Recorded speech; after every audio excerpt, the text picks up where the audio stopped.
ادب سے ہی انسان انسان ہے، جو ادب نہ سیکھے وہ حیوان ہے۔ با ادب با نصیب، بے ادب بے نصیب۔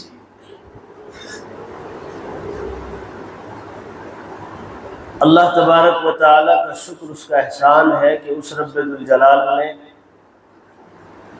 ہم سب کی زندگیوں کو سلامتی بخشتے ہوئے آج کا یہ متبرک موقع نصیب فرمایا،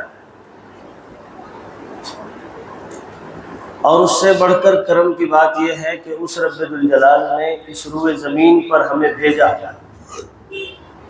کیونکہ کوئی انسان بھی اس روئے زمین پر خود نہیں آیا، اس کو بھیجا گیا ہے۔ کس لیے بھیجا ہے، یہاں آ کر ہمیں اسے سمجھنا ہے۔ روئے زمین پر اللہ تعالیٰ نے انسان کو اس لیے بھیجا تاکہ وہ اللہ کی بتائی ہوئی باتوں پر، اس کے احکامات پر، اور رسول اللہ صلی اللہ علیہ وسلم کے طریقوں کے موافق زندگی گزارے، اور اللہ کی رضا حاصل کر کے اس دنیا سے چلا جائے۔ یہ مقصد ہے اس حضرت انسان کے آنے کا۔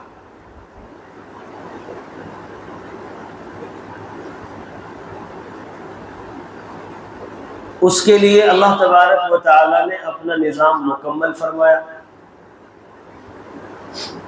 کہ انسان کو اس روئے زمین پر بھیج کر لاوارث نہیں چھوڑا،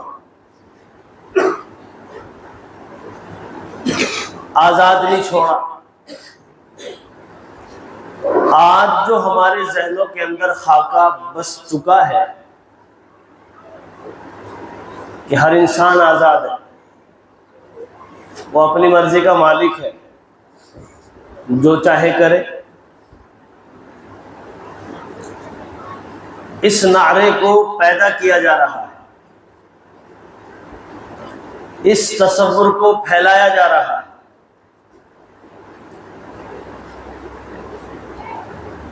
اس پھیلانے کا نام عجیب عجیب طریقے سے رکھا جا رہا ہے۔ یہیں پر ہم ایک نقطہ سمجھیں کہ جو انسان خود اس دنیا میں نہیں آ سکتا تو وہ اپنی زندگی کو خود اپنے مطابق کیسے گزار سکتا ہے؟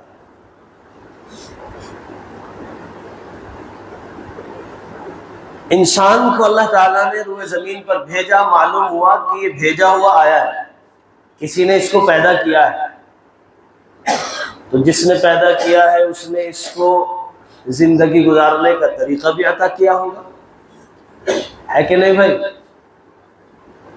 تو وہ زندگی گزارنے کا جو طریقہ ہے وہ بھی بڑا مکمل ہے۔ ایک قانون اللہ تعالیٰ نے پوری ایک کتاب نازل فرمائی جس کو قرآن کریم کہتے ہیں، پھر اس کتاب کے موافق زندگی گزارنے والا رہبر محسن انسانیت محمد الرسول اللہ صلی اللہ علیہ وسلم کی شکل میں ایک پیغمبر عطا فرمایا، تاکہ زندگی کے ہر شعبے میں کما حقہ زندگی گزارنے کا طریقہ ہمیں میسر آ سکے۔ تو حضور کریم صلی اللہ علیہ وسلم نے جو زندگی گزاری ہے وہ بڑی کامل و اکمل زندگی ہے۔ چونکہ آپ دنیا میں آئے، آپ انسانوں کے نبی تھے، کائنات کے ذرے ذرے کے آپ نبی ہیں، لیکن خصوصاً انسان مراد ہے۔ تو اب انسانوں کے لیے اللہ کے لاڈلے نبی صلی اللہ علیہ وسلم نے ایک ایسی کامل و اکمل زندگی گزار کر نمونہ پیش کیا ہے کہ قرآن عظیم میں اسی کو ارشاد فرما دیا گیا کہ قیامت کی صبح تک تمہارے لیے آئیڈیل اور نمونہ وہ رسول اللہ صلی اللہ علیہ وسلم کی زندگی ہے اور آپ کا طریقہ ہے۔ حضور کریم صلی اللہ علیہ وسلم نے جو زندگی گزاری وہ بھی بڑی کامل و اکمل ہے کہ خالص آپ نے ہی زندگی نہیں گزاری بلکہ آپ کے ساتھ آپ کے جانثار صحابہ کرام رضوان اللہ تعالی علیہ مجمعین نے بھی مل کر اسی طریقے پر زندگی گزار کر ہم جیسے نالائقوں کے لیے ایک لائحہ عمل تیار کیا۔ اللہ سبحانہ و تقدس نے بھی اس جماعت کا اعتبار فرمایا اور اپنے کلام کے اندر خصوصاً پہلے تو حضرات صحابہ کو خطاب کیا، اس کے بعد قیامت کی صبح تک آنے والے تمام مومنین کے لیے خطاب موجود ہے۔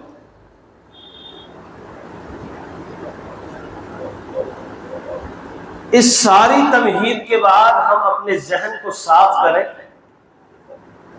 اپنی سوچ کو درست کریں اور یہاں بیٹھ کر بہت گہرائی اور گہرائی کے ساتھ ایک بات پر غور و فکر کریں جس بات سے متعلق میں نے قرآن کریم کی آیت کو پڑھا ہے۔ سننے کے بعد اگر ہمارے دلوں کے اندر حبہ برابر بھی ایمان موجود ہے تو یقیناً ہماری طبیعتوں کے اندر آج ایک احساس پیدا ہوگا کہ ہاں یقیناً اس چیز کی ہم لوگوں کے درمیان میں بڑی کمی ہے۔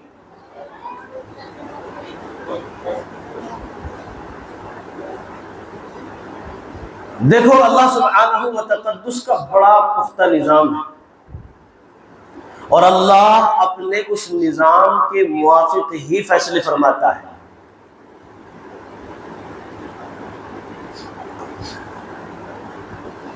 اللہ تبارک و تعالی چاہتا ہے کہ میرے تمام کے تمام بندے وہ جنت میں جائیں،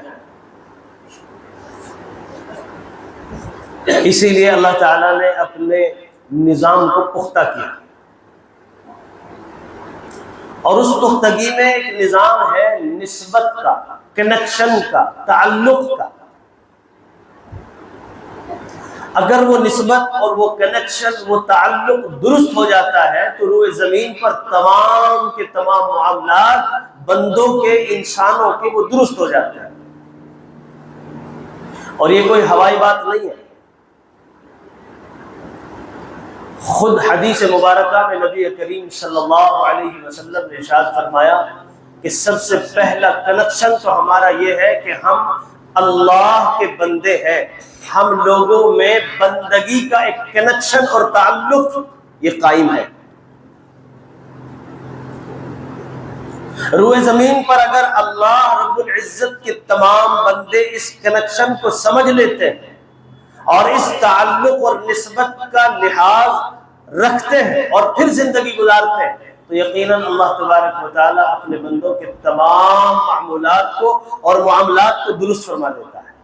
حدیث میں نبی کریم صلی اللہ علیہ وسلم نے ارشاد فرمایا کہ تم اپنا اور رب کا تعلق درست کر لو تو تمہارے پورے بدن کا تعلق درست ہو جائے گا، تمام اعمال کا تعلق یعنی تمام اعمال درست ہو جائیں گے، اور پوری دنیا میں جب تک تم رہو گے، جہاں رہو گے، جس طریقے سے رہو گے، زندگی گزارو گے تو آسانی کے ساتھ تمہارے معاملات اور معمولات مکمل کیے جائیں گے۔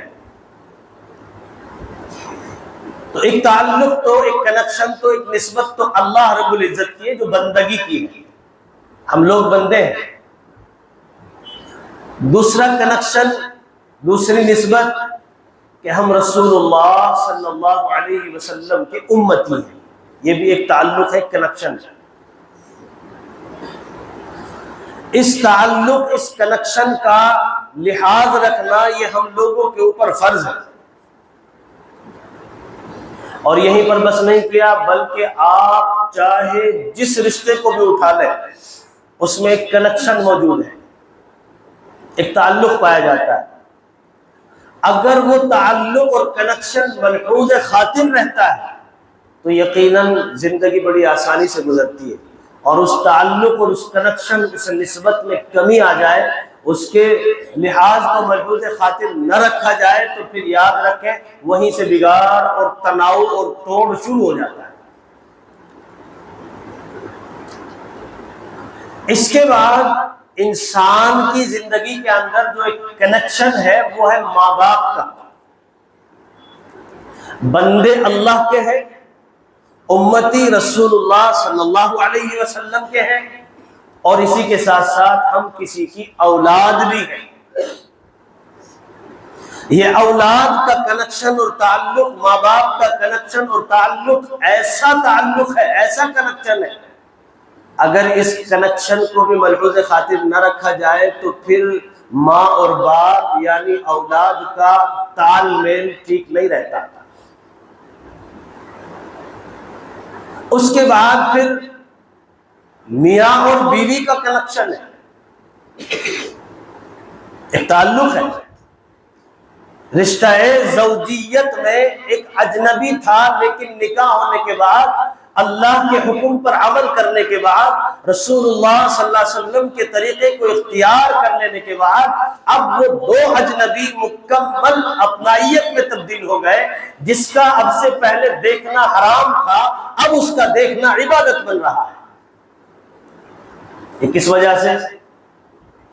زوجیت کا جو ایک حق اور ایک تعلق ہے، ایک کنیکشن ہے، اس کنیکشن میں آنے کے بعد، اس حق کو ادا کرنے کے بعد ایک اجنبیہ کو دیکھنا عبادت ہو رہا ہے، جبکہ اس سے پہلے اس کا دیکھنا حرام تھا۔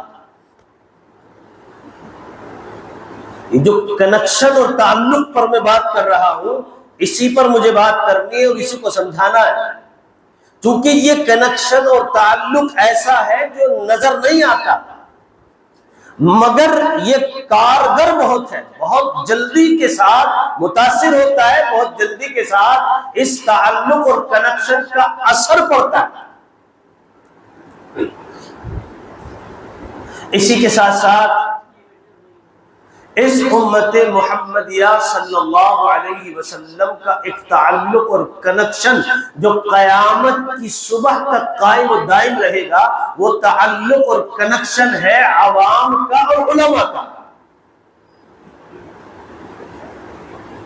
اگر علماء کا اور عوام کا کنیکشن اور تعلق اور نسبت یہ صحیح معنی میں قائم اور دائم رہے گی تو یاد رکھیں وحی کی برکات سے ہم لوگ مالا مال ہو جائیں گے، اور اس کنیکشن اور تعلق میں جہاں زنگ آیا، وہ خراب ہوا، تو اللہ تبارک و تعالی اس پوری امت کو وحی کی برکات سے محروم کر دے گا۔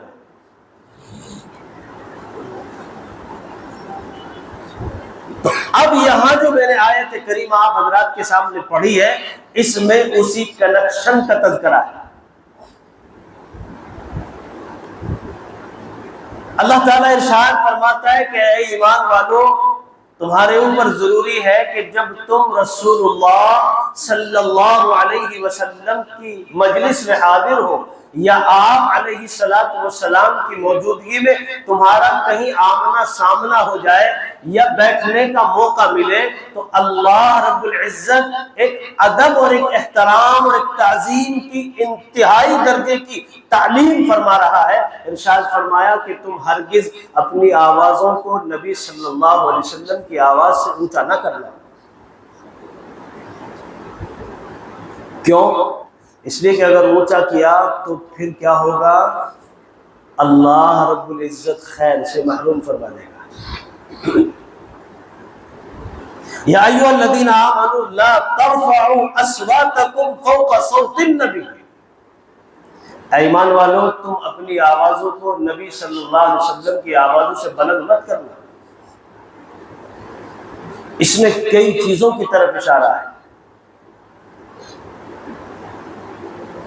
اور انہی چیزوں کی طرف اشارہ ہے جن کی آج ہم لوگوں کے درمیان میں سب سے زیادہ کمی ہے۔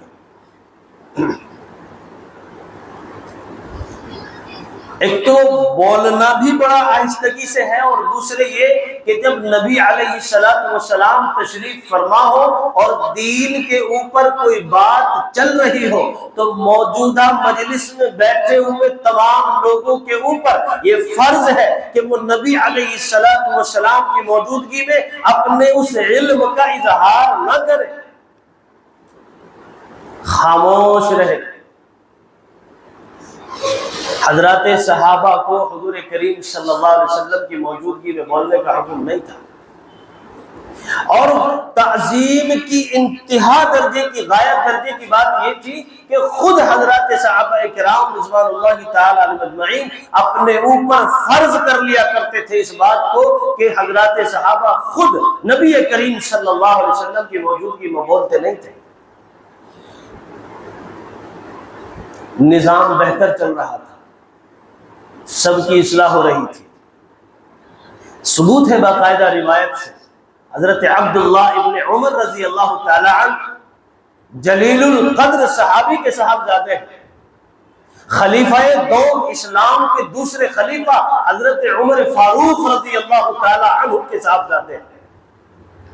اور حضرت عمر فاروق رضی اللہ تعالی عنہ کی شخصیت آپ جانتے ہی ہیں، کیسی عظیم ترین شخصیت تھی۔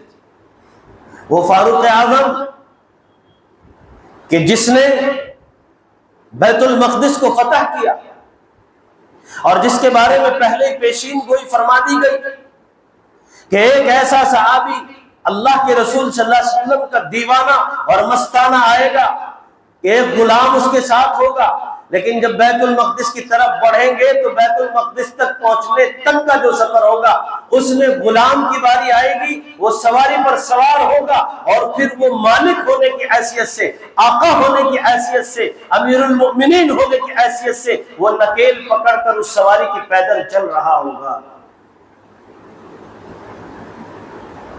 ایسا مزاج کے اندر کیوں آیا؟ اس لیے کہ رسول اللہ صلی اللہ علیہ وسلم کی درسگاہ کے تربیت یافتہ تھے، اللہ کے احکامات کو 100% اپنی زندگیوں کے اندر لانے والے تھے، داخل کرنے والے تھے، اپنی عقلوں کے گھوڑے نہیں دوڑاتے تھے۔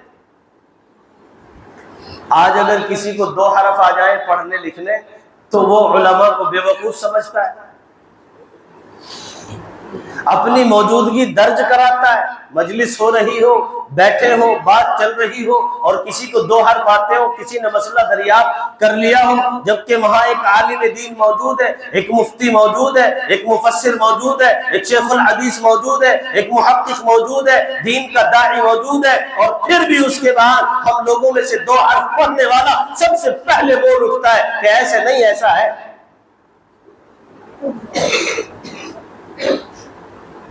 یہ ادب ہے؟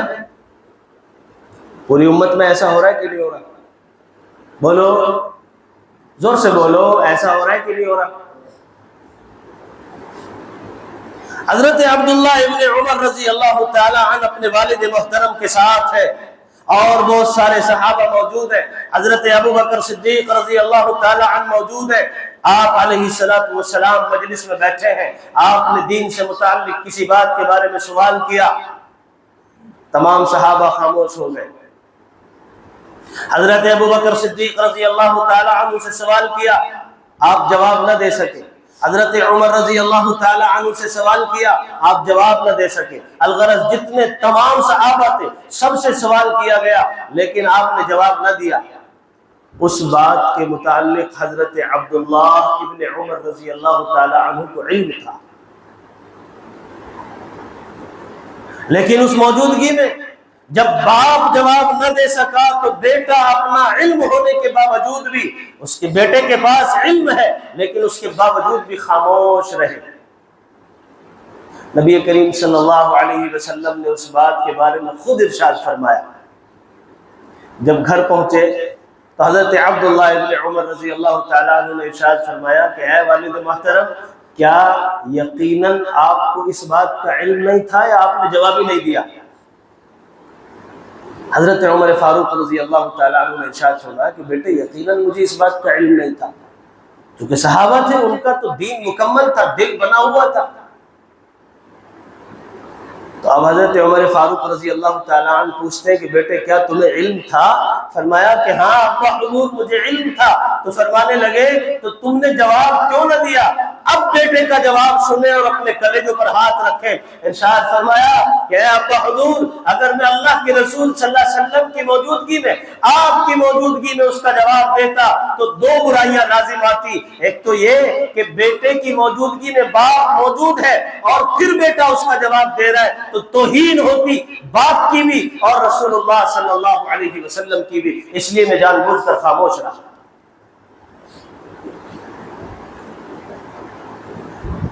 آج امت کا شیرازہ بکھر رہا ہے. ہر ایک انسان اپنی نگاہوں میں بہت بڑا صلاحیت مند، بڑا جاننے والا، بڑا ماہر فن بنتا ہوا نظر پڑ رہا ہے باقاعدہ، اور وہ اس کا مشاہدہ بھی کر رہا ہے.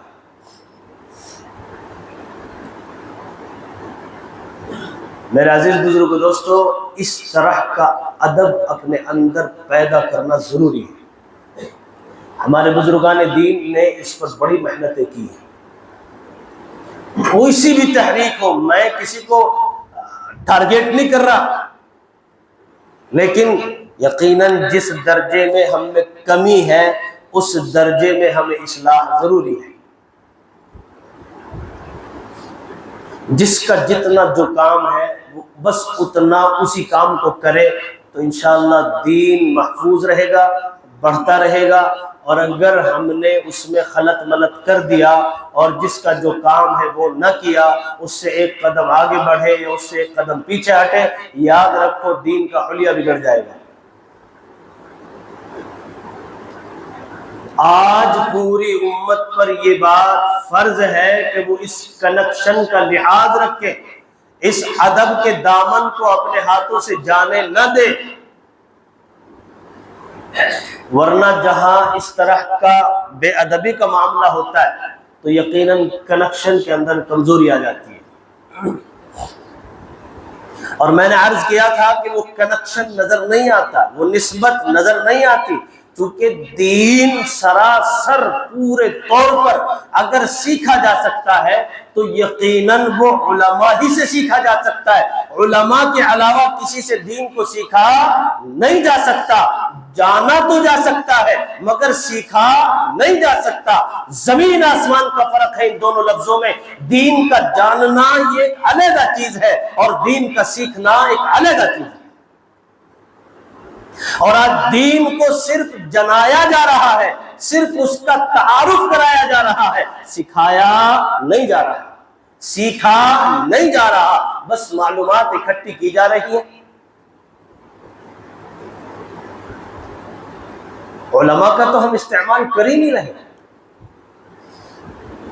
کیوں؟ اس لیے کہ ہمارے ذہنوں میں شیطان نے ایک بڑائی ایسی ڈال دی کہ بس جس طرز پر، جس طریقے پر ہم کام کر رہے ہیں دین کا، یہی تو روئے زمین پر سب سے اہم ترین کام ہے. یہ شیطان کی پیدا کردہ برائی ہے. دین کو سکوڑ دیا گیا، سمیٹ دیا گیا، ایک درجے میں ایک محنت پر لا کر چھوڑ دیا گیا. بقیہ جو دوسری محنتیں ہیں وہ کہاں جائیں گی بھائی؟ کیا وہ دین نہیں؟ قرآن کریم کی تعلیم کا دینا اور دلوں کے اندر قرآن کو راسخ کرنا، ٹرانسفر کرنا، کیا یہ دین نہیں ہے؟ ایمانداری سے اپنے کلیجوں پر ہاتھ رکھو اور اپنے ایمان میں غوطہ زن ہو کر اپنے دل سے سوال کرو. میں دلیل سے بات کرتا ہوں، بغیر دلیل کے کوئی بات نہیں کرتا.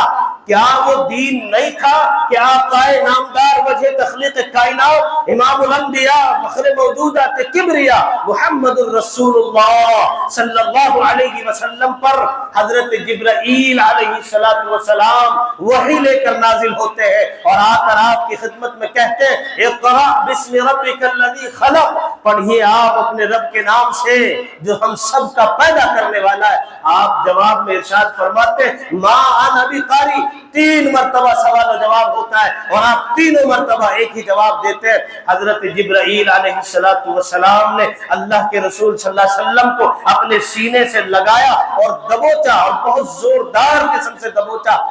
اس کے بعد اللہ کا عطا کردہ وہ نور نسبت کا جس سے دلوں کو منور ہونا تھا، وہ حضرت جبرائیل علیہ السلام کے سینے سے نکل کر رسول اللہ صلی اللہ علیہ وسلم کے قلب اطہر میں راسخ ہو گیا. اس کے بعد قرآن پڑھا. یہاں 2 باتیں معلوم ہوتی ہیں، ایک تو نسبت کے نور کا ٹرانسفر کرنا اور دوسرے قرآن عظیم کے الفاظ کا دل کے اندر راسخ کرنا. کیا قرآن کے الفاظ کا دلوں کے اندر ٹرانسفر کرنا دین نہیں ہے؟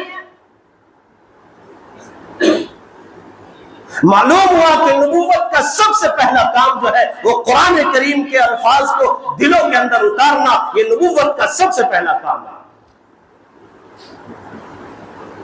حدیث ملتی ہے خیرکم من تعلم القرآن وعلمہ، تم میں سب سے بہترین روئے زمین پر وہ شخص ہے جو قرآن کو سیکھے اور سکھائے۔ اور آج اس کام کی نکیر کی جا رہی ہے، اس کام کے کرنے والوں کی بے حرمتی کی جا رہی ہے، ان کو بہت کم درجے میں تولا جا رہا ہے۔ ہریرا غیرہ لٹھو خیرہ کہیں سے بھی آ کے ٹھہرا، وہ قرآن عظیم کی تعلیم کے مبارک کام کو کرنے والوں کو مستقل سبق پڑھاتا ہوا نظر آتا ہے۔ کیا یہی دین ہے؟ بات سمجھ میں آ رہی؟ اسی طریقے سے اس کنیکشن کا لحاظ رکھنا بہت ضروری ہے۔ یہی وہ کنیکشن ہے، دین چونکہ سینہ در سینہ ٹرانسفر ہوا ہے، نہ کہ سفینہ در سفینہ۔ دین کو کتابوں سے حاصل نہیں کیا جاتا، دین تو سینوں کے ذریعے سے حاصل ہوتا ہے۔ وہ ایک اللہ کا کنیکٹ، اللہ کا نظام ہے، ایک ترتیب ہے، وہ دل سے مستقل شعائیں نکلتی ہیں، وہ توجہ ہوتی ہے، اس دل پر پڑتی ہے، تب جا کر کہیں دین ٹرانسفر ہوتا ہے۔ کتابوں کے پڑھنے سے دین نہیں آتا۔ میں آپ کو سمجھانے کی کوشش کر رہا ہوں، یاد رکھیں حضرت سیدنا موسیٰ علیہ السلام کے دور اقدس میں ایک قصائی تھا۔ حضرت موسیٰ علیہ السلام کو رب کی جانب سے حکم ہوتا ہے، اے ہمارے نبی جاؤ تم ایسے شخص سے ملاقات کر کے آؤ کہ جو شخص جنت میں تمہارے ساتھ رہے گا۔ حضرت موسیٰ علیہ السلام چل دیے، چونکہ رب کا حکم ہے۔ جا کر دیکھا تو اپنے کام سے فارغ ہوا، تھوڑا سا اس نے گوشت اپنے ہاتھ میں لیا اور اپنے گھر کی طرف چلا۔ حضرت موسیٰ علیہ السلام پیچھے پیچھے گھر پر گئے تو سب سے پہلا اس کا کام یہ تھا کہ اس کی ایک کمزور سی نحیف سی والدہ تھی، ماں تھی، اس کو اٹھایا، منہ ہاتھ دھلائے، صاف کیے، اور پھر کچھ اس کو کھانے کے لیے انتظام کیا اور اپنے ہاتھوں سے منہ میں کھانا داخل کر کے اس کو کھلاتا رہا۔ تو جب وہ کھانا کھاتی تو اس کے ہونٹ پھڑ پھڑاتے۔ حضرت سیدنا موسیٰ علیہ السلام اس ماجرے کو دیکھ رہے تھے۔ جب وہ فارغ ہوا تو پھر حضرت سیدنا موسیٰ علیہ السلام نے اس قصائی سے پوچھا کہ مجھے ایک بات بتا، میں بہت دیر سے غور کر رہا تھا، جب تو اپنی والدہ کو اپنے ہاتھوں سے کھانا دے رہا تھا تو یہ ہونٹ پھڑ پھڑاتی تھی، کیا کہتی تھی؟ چونکہ آواز بڑی دھیمی تھی، کان لگا کر سننے کے قابل۔ اس بیٹے نے کہا، اس ماں کے پوت نے کہا کہ میری والدہ اتنا کہتی ہے کہ اللہ میرے بیٹے کو جنت میں حضرت موسیٰ کے ساتھ رکھنا۔ اتنا سننا تھا کہ سیدنا حضرت موسیٰ علیہ السلام نے فرمایا، جا تیری ماں کی دعاؤں کو اللہ نے قبول کر لیا اور تیرے رب کا حکم حضرت موسیٰ کو ہوا اور میں ہی موسیٰ ہوں، میں تیرے دیدار کے لیے تیرے گھر پر آیا ہوں۔ میرے عزیز بزرگوں دوستو، یہ کنیکشن وہ کنیکشن ہے، اس ماں کے ساتھ اس نے سلوک کیا، اس کنیکشن کا لحاظ رکھا، اس کنیکشن کی اور نسبت کے لحاظ رکھنے کی وجہ سے اللہ تعالیٰ نے اس کے بیٹے کو یہ مقام عنایت فرمایا کہ فیصلہ کر دیا جنت میں تیرا بیٹا حضرت موسیٰ علیہ السلام کے ساتھ رہے گا۔ آج امت کے اندر سے اس طرح کی باتیں کیوں ختم ہے؟ آج اس مجلس سے عہد کر کے توبہ کر کے اٹھنا، میں علی اعلان اس پیغام کو جاری اور عام کرنا چاہتا ہوں۔ یاد رکھیں کہ امت آج کیوں اس طریقے سے بگاڑ کی طرف بڑھ رہی ہے، اس کی وجہ صرف اور صرف ایک ہے کہ علماء کا اور عوام کا کنیکشن اور تعلق وہ قائم اور دائم نہیں ہے، وہ کٹتا جا رہا ہے۔ علماء کی طرف سے بدگمانیاں اور بدزنیاں عام ہو رہی ہیں، ہم برائیاں کرتے ہیں، غیبتیں کرتے ہیں، ایک سے ایک بڑا ایلیگیشن علماء کی جماعت پر لگاتے ہیں۔ خدا کی قسم اس سے باز آ جاؤ میرے دینی اور ایمانی بھائیوں، میں بہت درد کے ساتھ آپ سے بیان کر رہا ہوں، اور یہ بات انشاءاللہ مجھے اللہ کی ذات پر یقین ہے کہ پوری دنیا میں عام ہوگی۔ اللہ پوری امت کو اس طرح کی غلطی سے محفوظ رکھے۔ جب اس نسبت کا ہم خیال رکھیں گے، اس کنیکشن کو ہم مضبوط بنائیں گے۔ کیوں؟ اس لیے کہ جب علماء کو معلوم ہوتا ہے کہ ان کی غیبتیں ہو رہی ہیں، ان کی برائیاں ہو رہی ہیں، ان کے خلاف پروپیگنڈے کیے جا رہے ہیں، اس بات کے علم سے علماء کا دل دکھتا ہے، اس پر ایک زنگ آ جاتا ہے، اور اس زنگ کے آ جانے کی وجہ سے وہ کنیکشن ختم ہو جاتا ہے، پھر وحی کی برکات سے انسان محروم ہو جاتا ہے۔ اس لیے دعا کریں اللہ تعالی ہمیں وہ ایمانی طریقے پر، اسلامی طریقے پر، اللہ کے بتائے ہوئے طریقے پر، رسول اللہ صلی اللہ علیہ وسلم کے طریقے پر عمل کر زندگی گزارنے کی توفیق نصیب فرمائے، اور ہم سب کو اپنے رہبران قوم یعنی علماء دین اور علماء امت کی تعظیم کرنے کی توفیق نصیب فرمائے، اور ان کی خدمتوں میں جا کر دین کو حاصل کرنے کی اللہ ہم سب کو توفیق عنایت فرمائے۔ آمین، وآخر دعوانا ان الحمد للہ رب العالمین۔